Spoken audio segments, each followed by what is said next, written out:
اب انقلاب کے بعد تضادات جو تھے وہ دبے ہوئے تھے، اور ابھی تک اس کے اندر ایک مقصد لے کر ایک جمہوری حکومت، ایک آزادی، اظہار رائے کی آزادی اور صحافت کی آزادی، لکھنے بولنے کی آزادی اور بادشاہت کو ختم کر کے اس کی جگہ جمہوری نظام لانے کے لیے جو جدوجہد ہو رہی تھی، تو اس مین مقصد کے حصول تک میں سب لوگ مصروف تھے. تو وہاں پر یہ گفتگو اب نہیں ہو رہی تھی کہ اسلامی نظام لانا ہے یا کیا. اکثریت کو یہی تھا کہ اب ایک جمہوری نظام ہی آئے گا. لیکن انقلاب آنے کے بعد پھر انقلاب کے آخری دنوں میں جب ایک تحریک بہت زیادہ زور پکڑ جاتی ہے، تو اس کے اندر پھر امام خمینی یا جو علماء ہے ان کو بھی بہت زیادہ اس کے اندر حصہ آتا ہے. لیکن پھر بھی علماء کو بہت کم قتل کیا گیا ان کے مقابلے پہ، جیسے ہم نے آپ کو کچھ جگہوں سے حوالے دے کے بتایا کہ باقی لوگ زیادہ ہوئے. اب اس میں جو اختلافات ہوئے، انقلاب میں شامل تمام لوگ تھے. ان لوگوں میں ایک تو علماء کا آپس میں اختلاف تھا، ٹھیک ہے، کہ وہ جو نظام ہم لانا چاہ رہے ہیں، یا پھر امام خمینی نے آخری دنوں میں اور انقلاب کے فوری بعد جو باتیں کی، بیانات دیے کہ ہم نے اس سب کو کیا اسلامی انقلاب کے لیے تھا، یہ تو تھا ہی، ساری تحریک اسلامی انقلاب کی تحریک تھی. تو پھر اب اسلامی انقلاب آنے کے بعد اسلامی نظام کو مرتب کرنا ہے، تو کس شکل کا نظام ہو. تو اس میں علماء کا باہمی اختلاف ہوا.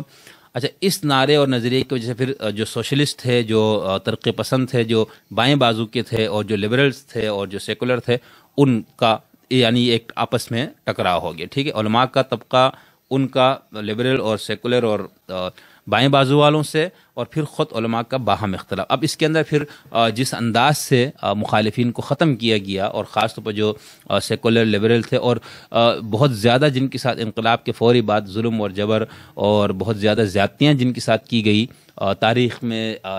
جو اس کے شدید حامی ہے وہ تو اس کی پوری توجیہ دیتے. وہ کہتے ہیں منافقین تھے، یہ ضد انقلاب تھے، یہ لوگ انقلاب کو راستے سے ہٹانا چاہتے تھے، لہٰذا بالکل ہم نے جائز ان کے ساتھ کی، یہ کوئی زیادتی نہیں ہے. آیت اللہ خلخالی کے انٹرویوز اس دور کے آپ دیکھ لیں، وہ بہت جس نے سب سے زیادہ جنہوں نے ایک سفاکیت کا مظاہرہ کیا کچھ سزاؤں میں، اور اس طرح کی سزاؤں کی تفصیل ساری کتابوں کے اندر موجود ہے. خاص طور پر مختار مسعود صاحب نے اس حوالے سے بہت لکھا، اور بہت ان کو اس چیز کو انہوں نے بہت تکلیف کے ساتھ کہ کس طرح سے مخالفین کو ختم کیا جا رہا ہے. ارشاد احمد حقانی صاحب نے، صلاح الدین صاحب نے، ان سب نے اس چیز کو بیان کرنے کی کوشش کی ہے. تو اس میں جو سب سے زیادہ جن کے ساتھ نقصان ہوا، یا جن کو سب سے زیادہ تشدد کا نشانہ بنا، یعنی شاہ کے دور میں بھی وہی لوگ سب سے زیادہ تشدد کا نشانہ بنے، اور انقلاب کے فوری بعد بھی وہ بائیں بازو کے لوگ تھے. ٹھیک ہے، اب لبرلز جو ہے ان کو وہ آگے آ گئے. ٹھیک ہے، علماء اور امام خمینی نے خود بار بار اعلان کر چکے تھے کہ ہم اقتدار میں نہیں آئیں گے، علماء نے اقتدار نہیں سنبھالنا، ہم علماء کو الیکشن میں بھی حصہ لینے کی اجازت نہیں دیں گے. لیکن وہ ساری چیزیں تبدیل ہو گئی. تو اس طرح سے پھر علماء جو ہے وہ اوپر آ گئے، اور علماء میں سے امام خمینی، اور جس کو انہوں نے ایک خط امام کا جو وہ ایک نام عنوان دے دیا کہ امام کی دی ہوئی لائن، تو اس میں پھر علماء نے ایک پارٹی بنا دی. ٹھیک ہے، اس پارٹی کو پھر الیکشن میں اجازت بھی مل گئی حصہ لینے کا، بنی صدر وغیرہ کے فوری بعد. تو یہ ساری چیزیں ہوئی، اور اس کے اندر پھر جیسے کہ میں نے آپ کو بتایا کہ